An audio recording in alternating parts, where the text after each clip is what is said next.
मैं तुम्हारे चमचे के सर पर ऐसा इनाम रखूंगा कि उसके सबसे वफादार दोस्त भी उसका सर मुझे लाके देंगे। यहां से लेके रायकविक तक हर एक ए ग्रेड टीम।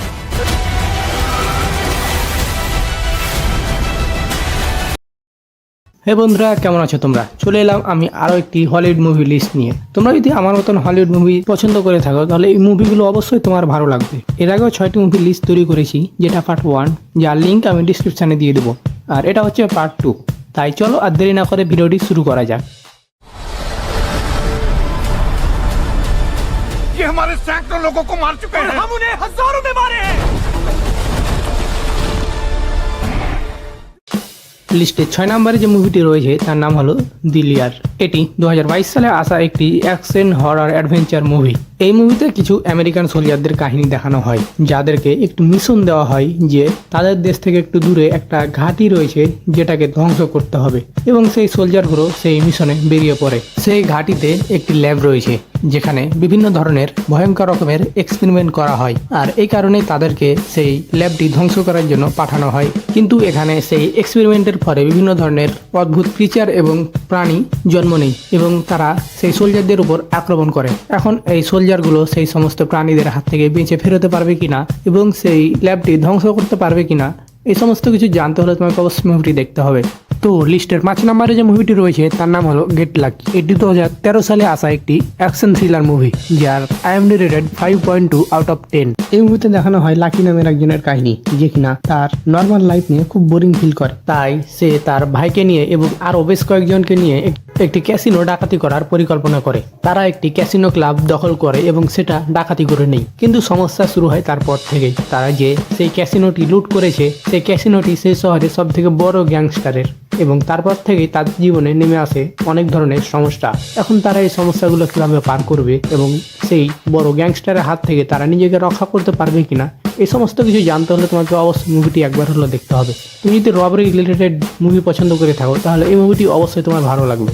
ওর লিস্টে 4 নম্বরে যে মুভিটি রয়েছে তার নাম হলো সন অফ দি ডেড। এটি 2004 সালে আসা একটি হরর কমেডি মুভি, যার IMDb রেটেড 7.9 আউট অফ 10। এই মুভির কাহিনীতে দেখানো হয় আমাদের পৃথিবীর, যেখানে একটি অনেক ভয়ঙ্কর ভাইরাস ছড়িয়ে পড়ে, যার কারণে অধিকাংশ জনসংখ্যা জম্বিতে পরিণত হয়ে পড়ে। এর ভেতরেই আমরা সন নামের একজনের কাহিনী দেখতে পাই, যে কিনা এই জম্বিদের মধ্যে আটকা পড়ে যায় এবং সেই সাথে সাথে সে জানতে পারে যে তার গার্লফ্রেন্ড তার থেকে দূরে একটি শহরে জম্বিদের মধ্যে আটকা পড়ে গেছে। এখন সেই জম্বিদের মধ্যে থেকেই তার গার্লফ্রেন্ডকে বাঁচানোর জন্য বেরিয়ে পড়ে। এখন সে এই জম্বিদের মধ্যে কিভাবে সার্ভাইভ করে এবং তার গার্লফ্রেন্ডকে সে কিভাবে বাঁচায়, এই সমস্ত কিছু জানতে হলে তোমাকে মুভিটি অবশ্যই দেখতে হবে। তুমি যদি জম্বিওয়ালা কমেডি মুভি পছন্দ করে থাকো তাহলে এই মুভিটি তোমার অবশ্যই ভালো লাগবে। এই মুভিতে রয়েছে অনেকগুলো কমেডি সিন যেগুলো তোমাকে হাসিয়ে হাসিয়ে পেটে ব্যথা ধরিয়ে দেবে। তো লিস্টে 3 নম্বরে যে মুভিটি রয়েছে তার নাম হলো ব্রোকেন সিটি। এটি 2013 সালে আসা একটি অ্যাকশন থ্রিলার মুভি, যার IMDb রেটেড 6.1 আউট অফ 10। এই মুভির কাহিনীতে দেখানো হয় একটি মেয়রের, যার ওয়াইফ আরেকজনের সাথে অ্যাফেয়ারে যোগ আছে, এবং এটি সে নিশ্চিত করার জন্য একজনকে তার ওয়াইফের পেছনে গোয়েন্দাগিরি করার জন্য লাগিয়ে দেয়। এখন এই ডিটেকটিভ, যার নাম মিলি, সে মেয়রের ওয়াইফের পেছনে পড়ে যায় এটা দেখার জন্য যে মেয়রের ওয়াইফ কার সাথে রিলেশনে আছে। এখন এই ডিটেকটিভ মিলি মেয়রের ওয়াইফের উপর নজর রাখতে রাখতে বিভিন্ন ধরনের অনেক বড় বড় সমস্যায় পড়ে যায়। এখন সে কিভাবে এই সমস্যাগুলো থেকে বের হয়ে আসবে এবং মেয়রের ওয়াইফ কার সাথে রিলেশনে আছে, এই সমস্ত কিছু খুঁজে বের করতে পারবে কিনা, এই সমস্ত কিছু জানতে হলে তোমাকে মুভিটি অবশ্যই দেখতে হবে। লিস্টে 2 নম্বরে যে মুভিটি রয়েছে তার নাম হলো কোকো। এটি 2017 সালে আসা একটি অ্যাকশন অ্যাডভেঞ্চার কমেডি মুভি। এই মুভিতে একটি মেক্সিকান ফ্যামিলির কাহিনী দেখানো হয়, যেখানে এই মুভির মেন ক্যারেক্টার একজন সিঙ্গার হতে চায় তার দাদার মতন, কিন্তু তার পরিবার থেকে তাকে বিভিন্নভাবে বাধা দেওয়া হয়, কারণ পাস্টে এমন কিছু ঘটেছিল তাদের সাথে যার কারণে তারা সিঙ্গারটিকে হিট করে। কিন্তু একদিন হঠাৎই কেমন করে এই মেন ক্যারেক্টার ভূতেদের দুনিয়াতে চলে যায়, যেখানে সবাই কঙ্কাল বা কঙ্কাল রূপে বসবাস করে। কারণ সেখান থেকে তাকে বের হয়ে আসতে হবে, নয়তো বেশ কিছুদিন থাকলে তাদের মতনই তাকে ভূতের মতন হয়ে থাকতে হবে। কিন্তু সে চাই সিঙ্গার হতে। এখন সে কি পারবে সেখান থেকে বের হয়ে সিঙ্গার হতে, এবং তাদের পরিবারের সাথে কি এমন ঘটেছিল যার কারণে তারা সিঙ্গার হওয়া থেকে বাধা দিচ্ছে, এই সমস্ত কিছু জানতে হলে তোমাকে মুভিটি অবশ্যই একবার দেখতে হবে। এখানে অ্যাকশন কমেডি সবই রয়েছে। তুমি যদি এই মুভিটি দেখো তোমাকে একটুও বোর ফিল করাবে না, একেবারে মনে শান্তি দেওয়ার মতন মুভি একটা। এটি 2017 সালে অস্কারও পেয়েছিল।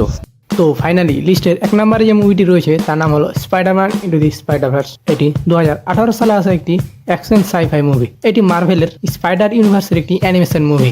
যারা মাল্টিভার্স রিলেটেড মুভি পছন্দ করে থাকে তাদের জন্য এই মুভিটি অনেক ভালো লাগবে। এই মুভিতে অনেকগুলো ইউনিভার্সের অনেকগুলো স্পাইডারম্যানকে একসাথে দেখানো হয়েছিল, যার কারণে এটি 2018 সালে অস্কারও পেয়েছিল। এই মুভির কাহিনীতে দেখানো হয় পিটার পার্কার না, এই মুভির কাহিনীতে দেখানো হয় মাইলো ওয়ালকারের কাহিনী। একটি ভুলের কারণে তার ইউনিভার্সে অনেক বড় একটি বিপদ ধেয়ে আসে এবং সেই বিপদটি থামাতে বিভিন্ন ইউনিভার্সের বিভিন্ন ধরনের স্পাইডারম্যান তাকে সাহায্য করতে আসে। এই মুভিতে তো অনেকগুলো স্পাইডারম্যান রয়েছে, কিন্তু এর পরে যে দুটো পার্ট রয়েছে ওগুলোতে আরো অনেক বেশি স্পাইডারম্যান দেখানো হয়েছে। এখন এই সমস্ত স্পাইডারম্যান কিভাবে এই বিপদের হাত থেকে তাদের ইউনিভার্সকে রক্ষা করবে, এই সমস্ত বিষয় জানতে হলে তোমাকে অবশ্যই মুভিটি দেখতে হবে। তো বন্ধুরা, আজকে ছিল এই পর্যন্ত। যদি ভিডিওটি ভালো লেগে থাকে তাহলে অবশ্যই লাইক করে দাও এবং চ্যানেলটি সাবস্ক্রাইব করে দাও। তোমার একটি লাইক আমাকে পরবর্তীতে ভিডিও বানাতে আরো উৎসাহিত করে, তাই লাইক করে দাও ভাই।